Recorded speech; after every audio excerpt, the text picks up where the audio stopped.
Hey everybody, I'm Neil from Frank. We are very lucky today to have as our guest Maseo, Plug 3, the legendary De La Soul.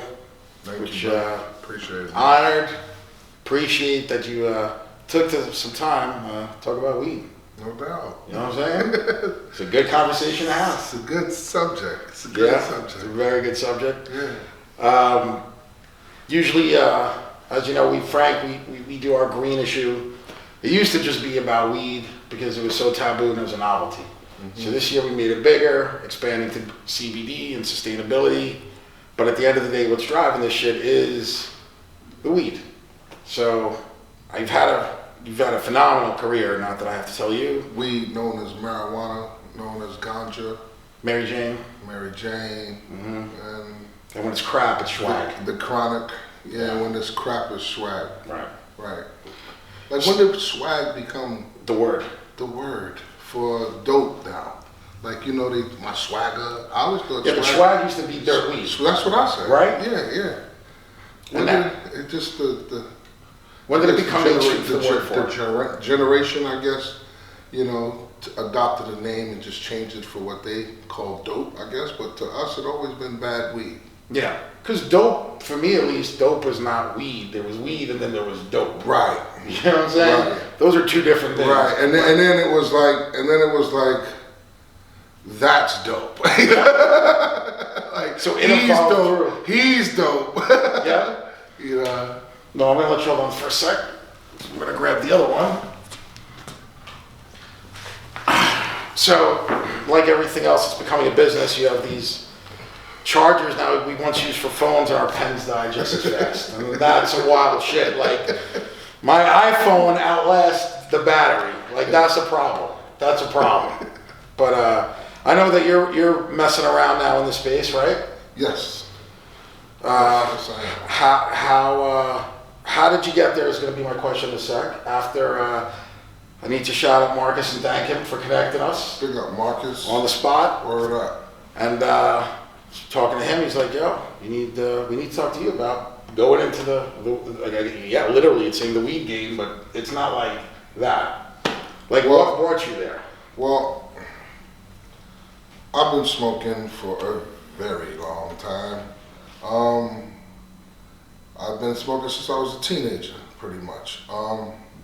But I've been educating myself on it since 89, 90. Wow. When I started making trips to California and hanging out with dudes like the Far Side. Okay.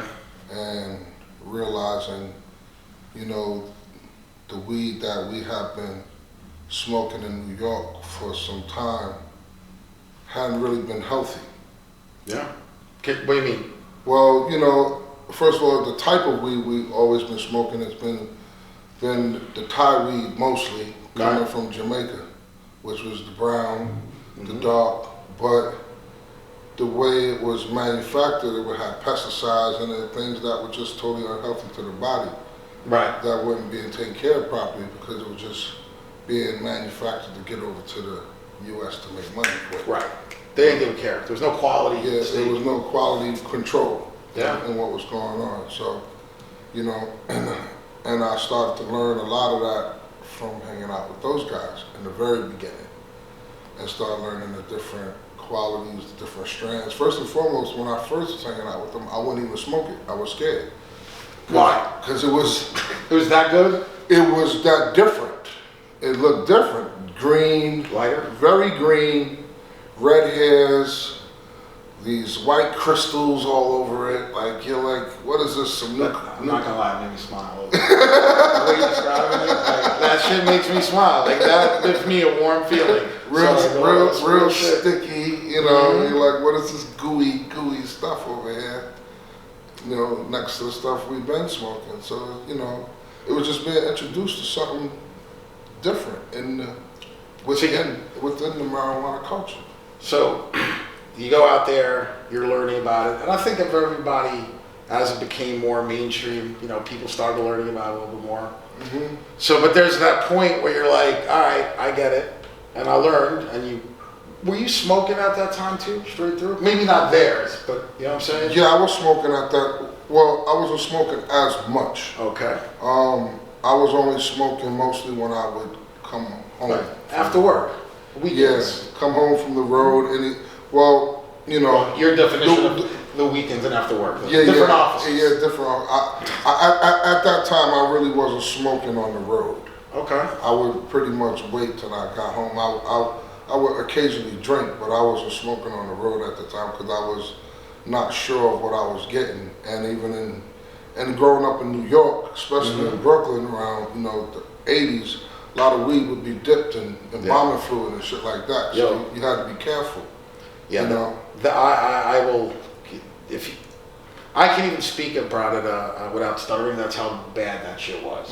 Like that was something that at least I had. You had legitimate fear of accidentally smoking one of these things. Yeah.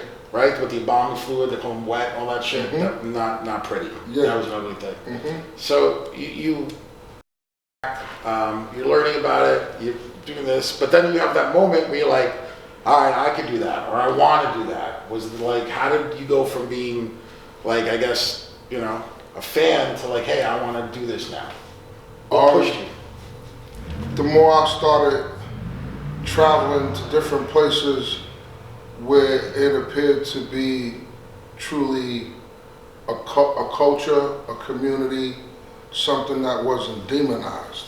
Like it was all right to do. Going to places like Amsterdam, going to places like Colorado, going to Seattle, going to Maine and Vermont, places like that, you know, and Portland, you know, and to be frank, like.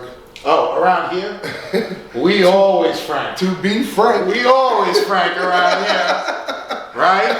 I get extra credit or some shit for that. To be frank, you know, I'm having this experience about a larger community of white people, where I'm feeling like I'm not doing something wrong.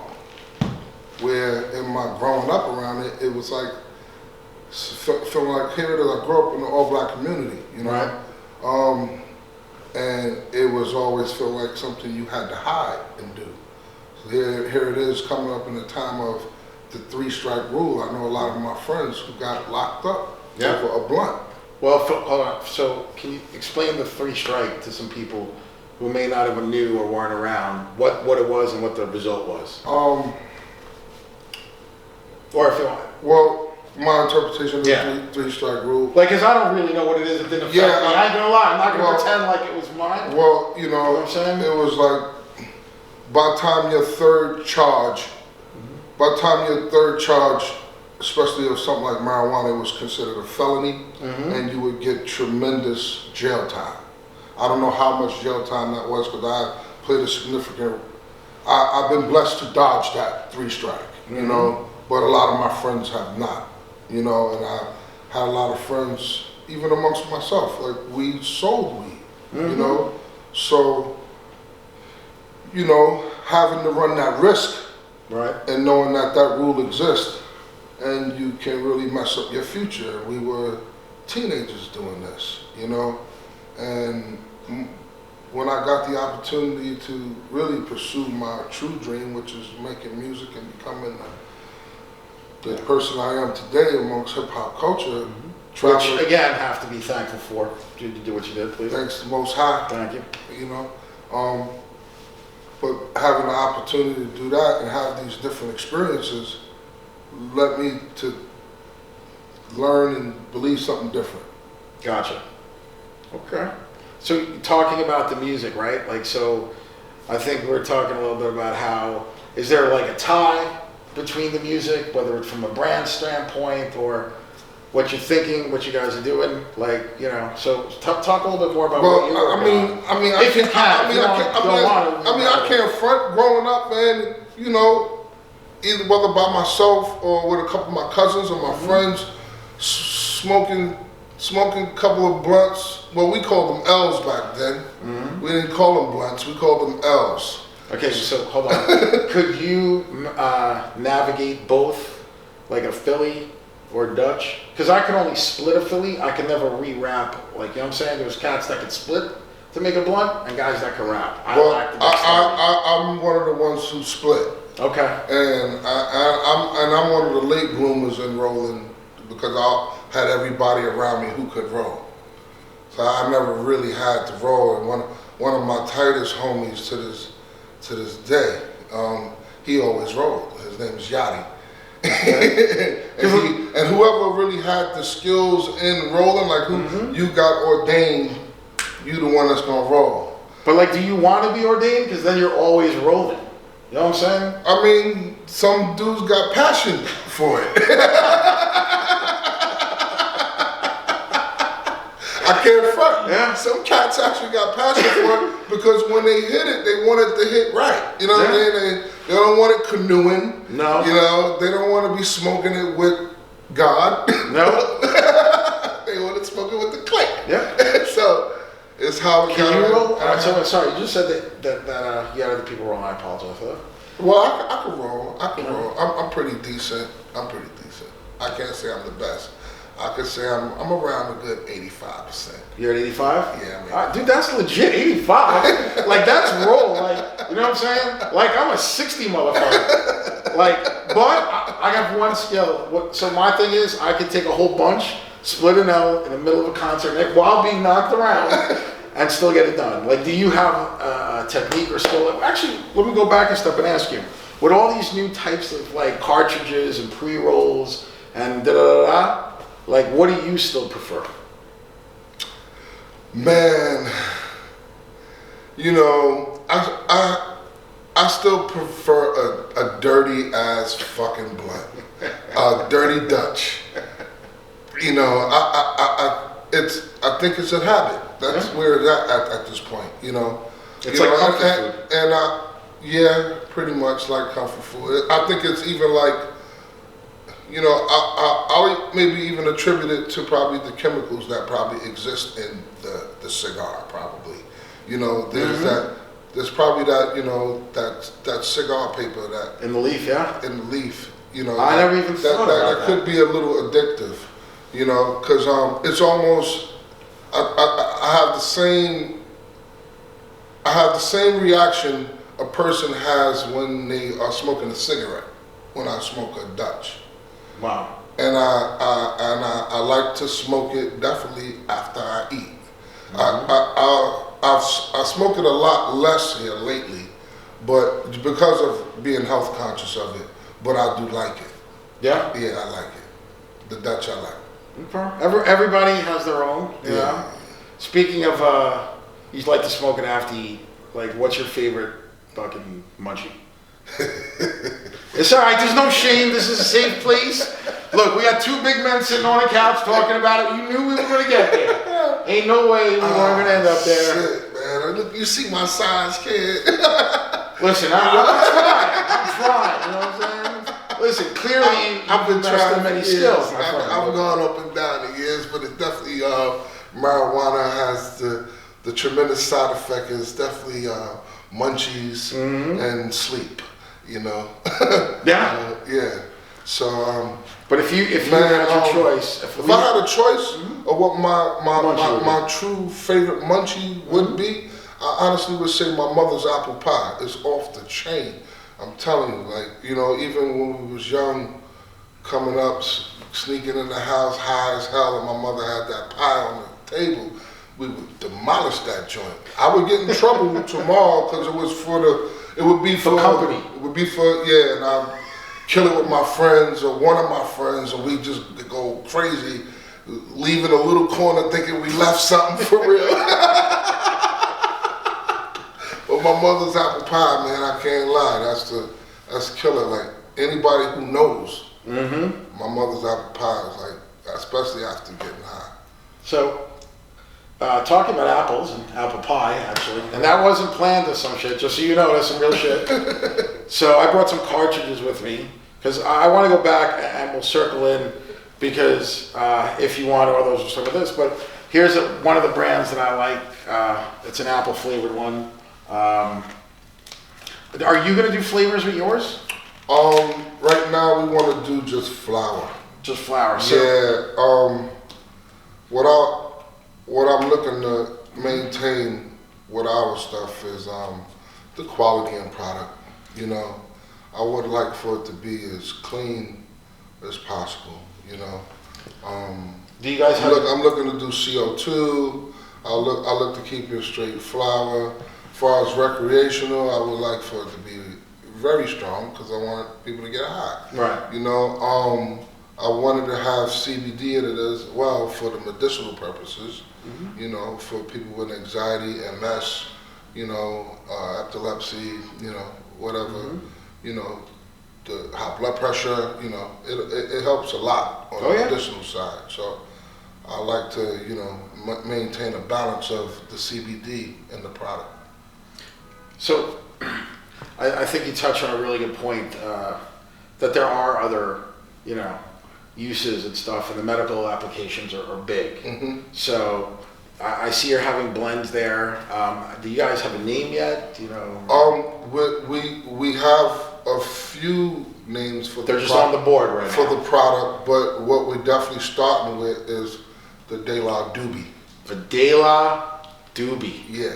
Wow. Yeah. Wow. And it'll definitely be pre-rolls and vape pens at this point. Wow. Yeah. De La Doobies. De La Doobies. All right. Well, that's phenomenal. I appreciate I ain't gonna lie, that's stutter. And you know, and we already spoke. And the first time was that I had to get the joke out of the way early, about 3 feet high and rising. No. It's like, you know, that's gonna, like, if you're a tall guy, you're probably gonna hear a lot of tall jokes. Yeah. Al, you know there's a lot of tall jokes. You're a tall guy back there. But you'll get that with that. I I think. definitely heard a lot of weed jokes. Yeah. You know, about being the three of us who must have been really high making that record, and we weren't. Wait, Maybe just me. so Dave on occasions. You know. so Pos is a recent CBD advocate now. well, listen. There's a lot of good CBD in the market. I think there's just a lot of bullshit CBD going on. Yeah. People putting in cocktails. Lot of bullshit. Like, you clearly know a lot about, like, so do you how's that going to, I mean, let's take it a step back. Like, did you ever think we would see the day that you'd be able to go into a store and buy weed versus trying to get a nickel or a dime or something like that? Nah, never. Right? Never. I've always felt blessed of being in the entertainment business and having this quote unquote elite access to be able to smoke and cop weed in remote places. Oh, okay. You know, so clearly, that was always exciting, you know, right. and knowing people like Farside or Snoop or Exhibit who has access as well, you know, Be Real, you know, knowing the guys who got tremendous access, especially on that coast, you know. Right. Who's one of your favorite guys throughout the course that you've been lit with? Was it Be Real, Snoop? Like, who's fun, like, when you were out there?